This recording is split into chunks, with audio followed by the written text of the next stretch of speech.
దత్త జయంతి మనకి ఈ మార్గశీర్ష మాసంలో, మాఘమాసంలో, మాఘ పౌర్ణమి రోజున మనకి దత్త జయంతి జరుపుకుంటాం.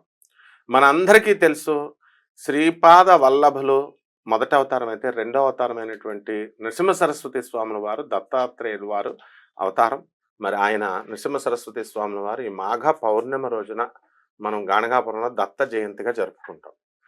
మనకి గాణగాపురం అనగానే దత్తాత్రేయ స్వాముల వారి యొక్క శ్రీపాద వల్లభల అవతారము ఎప్పుడూ కూడా 24 గంటలు అక్కడ స్వామివారు నేను ఉంటానని చెప్పాడు.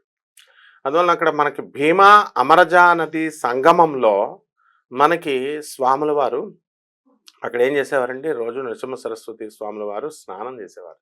ఆ సంగమంలోనే మనకి గురుచరిత్ర పారాయణ చేసేటటువంటి ప్లేస్ ఉంది. అక్కడ ఔదుంబర వృక్షం ఉంటుంది, అంటే మేడి చెట్టు ఉంటుంది. ఆ మేడి చెట్టుని ఆవహించి 64 యోగిని మాతలు, ఆ తర్వాత యోగిని గణాలే కాకుండా నృసింహ సరస్వతి స్వాముల వారు దాన్ని ఆవహించుంటారు.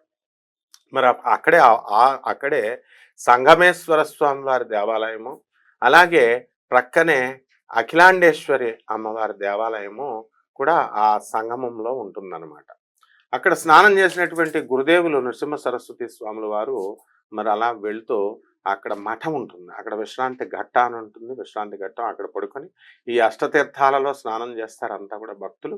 మరి అలాగే అక్కడ సంగమంలో భీమా నది, అమరజ నది 2 నదుల సంగమం.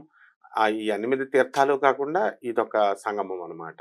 అక్కడి నుంచి ఆయన వెళుతూ ఎక్కడికి వెళ్తారంటే మఠం దగ్గరికి వెళ్తారు. నిర్గుణ మఠం అంటాం. ఆ నిర్గుణ మఠంలో ఏముంటుంది అంటే చక్కగా అక్కడ నృసింహ సరస్వతి స్వాముల వారు పాదుకలుంటాయి. ఆ పాదుకల దగ్గర స్వామివారు వదిలేసి శ్రీశైలం వెళ్ళిపోయారు.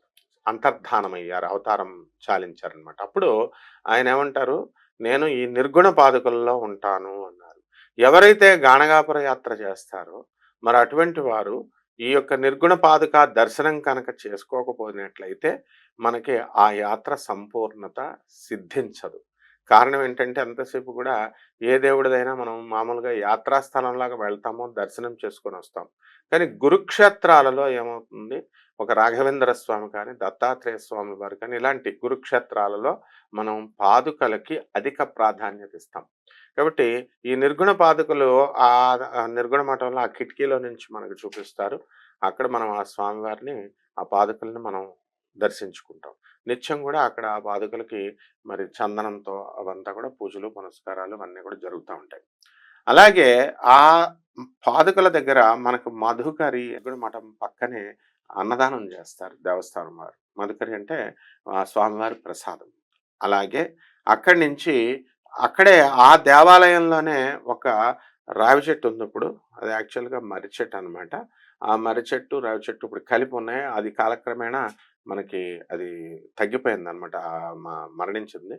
మరి అక్కడ ఆ వటవృక్షం మీద ఒక బ్రహ్మ రాక్షసుడు ఉండేవాడు.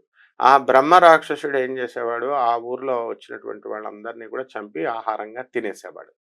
తినేస్తుంటే అప్పుడు ఆ స్వామివారు ఆ పల్లకీలో ఆ ఊరొచ్చినప్పుడు ఆ వటవృక్షం మీద ఉన్నటువంటి బ్రహ్మరాక్షసుడికి స్వామివారు కనబడతారు. దర్శన మాత్రం చేతే అతని యొక్క గత జన్మల్లో ఉన్నటువంటి పాపమంతా కూడా కొంత నశించిపోయి అతనికి ధర్మచింతన కలిగి స్వామివారికి, మా నృసింహ సరస్వతి గురుదేవుల వారికి దండం పెట్టుకొని నాకు మోక్షాన్ని ఇవ్వండి, మోక్షాన్ని ప్రసాదించండి అని అడుగుతారు.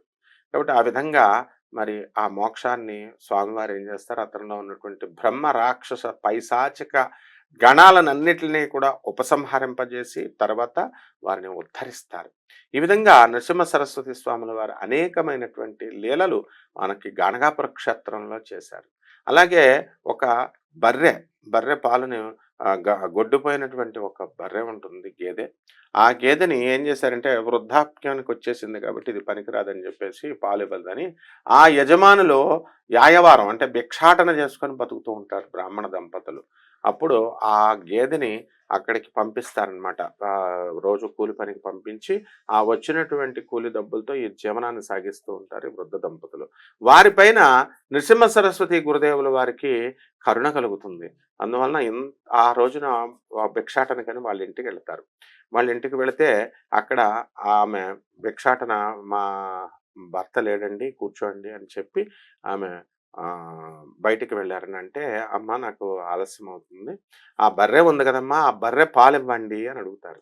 బర్రె పాలిమ్మంటే ఏమంటుందామె, "అది ముసలి బర్రండి పాలివ్వదా" అంటే, "ఎందుకమ్మా అబద్ధం చెప్తున్నావు" అని చెబితే, అప్పుడు ఆయనేం జేస్తారు, "పద పితుకు నా కళ్ళ ముందు" అని చెప్పి వెళ్ళి అక్కడ పితుకుతుంటే, విచిత్రం ఏమిటంటే గురుదేవుల యొక్క కరుణా కటాక్షం వల్ల ఆ వట్టిపోయినటువంటి ఆ వృద్ధ బర్రె పాలిస్తుంది.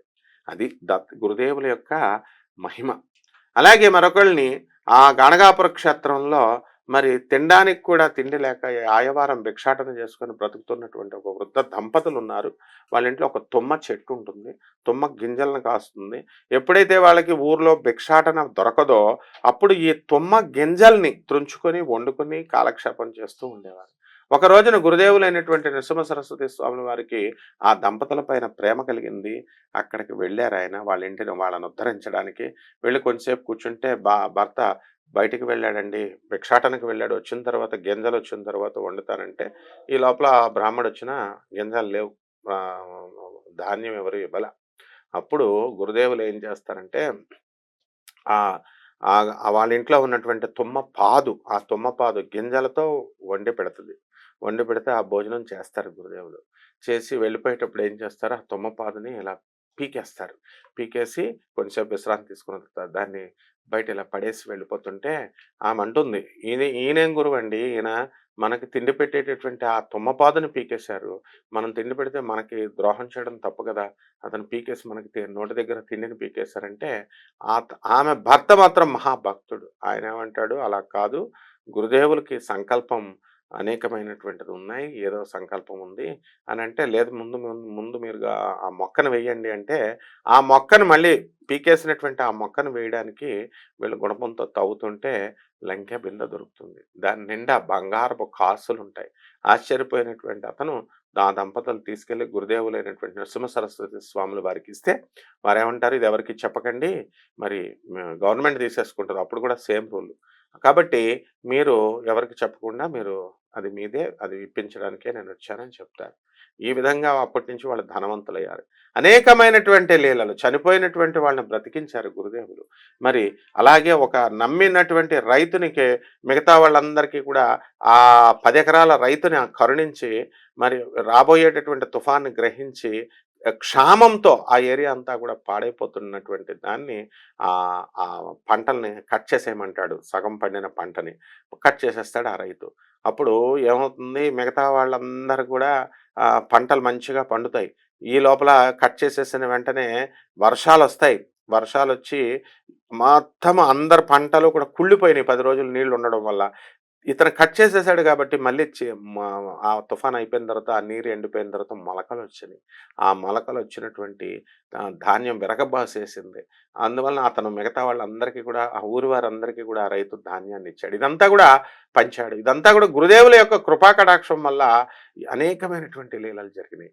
ఈ లీల ఇప్పుడున్నటువంటి స్వామి సమర్థ దేవాలయం కట్టారు. అక్కడ 10 ఎకరాల ల్యాండ్‌ని కూడా చూడొచ్చు.